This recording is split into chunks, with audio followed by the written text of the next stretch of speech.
آج جو ہے نا 18 ذوالحج جو ہے نا ہو چکی ہے۔ 18 ذوالحج کو نا حضرت عثمان غنی رضی اللہ تعالیٰ عنہ آپ کا وصال مبارک ہے۔ آپ خلیفۃ المسلمین، آپ تیسرے خلیفہ ہیں، اور اللہ تعالیٰ نے آپ کو بڑی شان و مقام و مرتبہ سے نوازا ہوا ہے۔ کئی آیات مبارکہ جو ہے قرآن پاک میں آپ کی شان کے لیے نازل ہوئی ہے، جیسا کہ قرآن مجید میں سورۃ فتح کی آیت ہے کہ لقد رضی اللہ عن المؤمنین اذ یبایعونک تحت الشجرہ۔ یہ جو واقعہ پیش آیا تھا اس حوالے سے آیا تھا کہ نبی کریم علیہ السلام جب طواف کعبہ کرنے کے لیے نا آپ تشریف لے کر گئے تو حضرت عثمان غنی رضی اللہ تعالیٰ عنہ کو نا اپنا سفیر بنا کر آپ نے کفار مکہ کی طرف بھیجا، جو کافر تھے مکہ کے۔ ان سے جا کر کہا کہ عثمان جا کر کہہ دو ان سے کہ ہم جنگ کرنے کے ارادے سے نہیں آئے، بلکہ ہم یہاں پر طواف کعبہ کرنے کے لیے آئے، کعبۃ اللہ کا طواف کرنے کے لیے آئے، اس کی زیارت کرنے کے لیے آئے۔ حضرت عثمان غنی رضی اللہ تعالی عنہ کو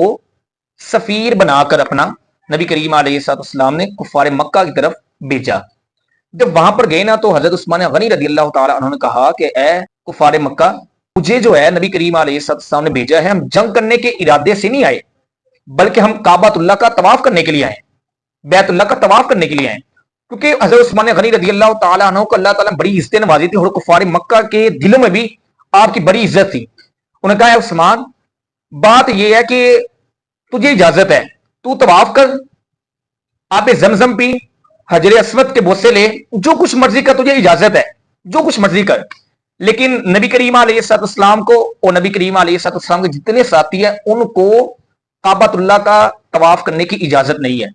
آپ نے فرمایا کہ دیکھیں، میں نبی کریم علیہ السلام کے بغیر کبھی بھی کعبۃ اللہ کا طواف نہیں کروں گا، کیونکہ نبی کریم علیہ السلام آگے آگے ہوں گے اور میں پیچھے پیچھے بیت اللہ کا طواف کروں گا، ان کے بغیر نہیں کر سکتا۔ اب انہوں نے کافروں نے کفار مکہ نے حضرت عثمان غنی رضی اللہ تعالیٰ عنہ کو روک دیا، وہاں پر روک دیا، اور آپ تک نبی کریم علیہ السلام تک یہ خبر پہنچی کہ آپ کو شہید کر دیا گیا۔ اچھا، یہاں پر ایک مسئلہ پیش آتا ہے کہ لوگ کہتے ہیں کہ دیکھیں، جب حضرت عثمان غنی رضی اللہ تعالیٰ عنہ کو شہید نہیں کیا تو کفار مکہ نے روک لیا تھا۔ خبر جب پہنچی حضور نبی کریم علیہ السلام تک تو اس وقت جو ہے نبی کریم علیہ السلام غیب کا علم کیوں نہیں تھا؟ اب غیب کا علم اگر ہوتا تو جب خبر پہنچی تو حضور فرما دیتے بھائی مجھے تو وہ سب کچھ نظر آ رہا ہے، مجھے تو علم ہے، تو اس وقت وہ غیب کا علم کیوں نہیں تھا؟ دیکھیں، پہلی بات آپ سمجھ لیں کہ غیب کا علم ہم کہتے ہیں کہ اللہ تعالیٰ کی طرف سے ہے، نبی کریم علیہ السلام خود اپنا ذاتی نہیں ہے، اللہ تعالیٰ نے عطا فرمایا ہے اور لمحہ و لمحہ اللہ تعالیٰ عطا فرماتا ہے۔ دوسری بات یہ ہے کہ اگر نبی کریم علیہ السلام یہ علم تھا کہ نبی کریم علیہ فرمایا کہ حضرت عثمان غنی رضی اللہ تعالیٰ عنہ شہید نہیں ہوئے، آپ کو اس کا علم تھا، لیکن یہ قرآن کی جو آیت ہے لقد رضی اللہ عن المؤمنین اذ یبایعونک تحت الشجرہ، اگر عثمان غنی رضی اللہ تعالیٰ عنہ اگر معاملہ یہ نہ ہوتا تو جو قرآن پاک میں یہ آیت آئی ہے اس والے سے کہ اللہ تعالیٰ فرماتا ہے کہ میں ان مومنین سے راضی ہو گیا، ایمان والوں سے راضی ہو گیا جو درخت نیچے بیعت کر رہے تھے۔ بیعت کس چیز کر رہے تھے؟ حضرت عثمان غنی رضی اللہ تعالیٰ عنہ کا انتقام لینے کے لیے کہ ثابت قدمی رہیں گے۔ نبی کریم علیہ السلام نے درخت نیچے تمام صحابہ کرام جو موجود تھے ان کو بٹھایا اور کہا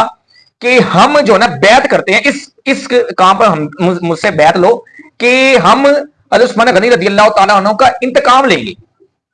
ہم بدلہ لیں گے، اور سب بیعت کرو کہ ثابت قدمی رہیں گے، جب تک بدلہ نہیں لیں گے ہم یہاں سے نہیں جائیں گے۔ تو سب بیعت لے رہے تھے، نبی کریم علیہ السلام نے حضرت عثمان غنی رضی اللہ تعالیٰ عنہ نہیں تھے، لیکن آپ عثمان غنی رضی اللہ تعالیٰ عنہ کی شان و مرتبے پہ ہم فخر کرتے ہیں کہ آپ کا مرتبہ مقام یہ کہ نبی کریم علیہ السلام خود فرمایا کہ یہ میرا ہاتھ ہے، اور دوسرا ہاتھ نبی کریم علیہ السلام اپنے ہاتھ پر رکھ کر فرمایا کہ یہ عثمان کا ہاتھ ہے۔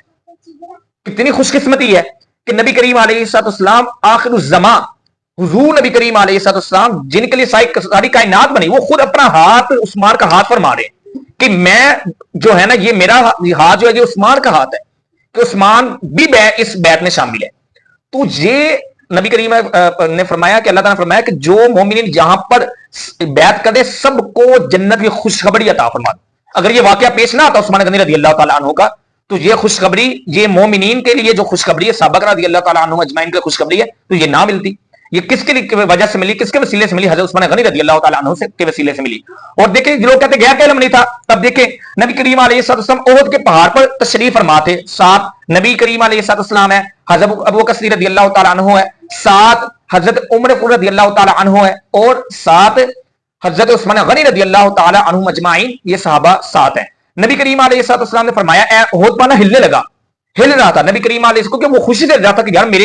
اوپر تشریف فرما ہے، ابو بکر ہے، نبی کریم علیہ السلام ہے، عمر ہے، اور عثمان غنی رضی اللہ تعالیٰ عنہ اجمعین ہے، تو وہ خوشی سے جھوم رہا تھا، ہل رہا تھا۔ نبی کریم نے فرمایا کہ اے پہاڑ ٹھہر جا، تجھے معلوم نہیں ہے تیرے اوپر ایک نبی ہے، ایک صدیق ہے، 2 شہید ہیں، تجھے اس کا علم نہیں ہے؟ تو پہاڑ وہاں پہ ٹھہر جاتا ہے۔ کیوں؟ ایک نبی کریم علیہ السلام کو معلوم تھا کہ حضرت ابوبکر صدیق رضی اللہ تعالیٰ صدیقین امین ہے، اور آپ کو معلوم تھا عمر رضی اللہ تعالیٰ عنہ، حضرت عثمان غنی رضی اللہ تعالیٰ عنہ آپ کو شہید کر دیا جائے گا۔ آپ نے کیا علم دیا؟ ابھی تو واقعہ پیش نہیں آیا۔ حضرت عمر فاروق بھی جو ہے آپ بھی شہید کر دیے گئے، حضرت عثمان غنی رضی اللہ تعالیٰ عنہ بھی شہید کر دیے گئے۔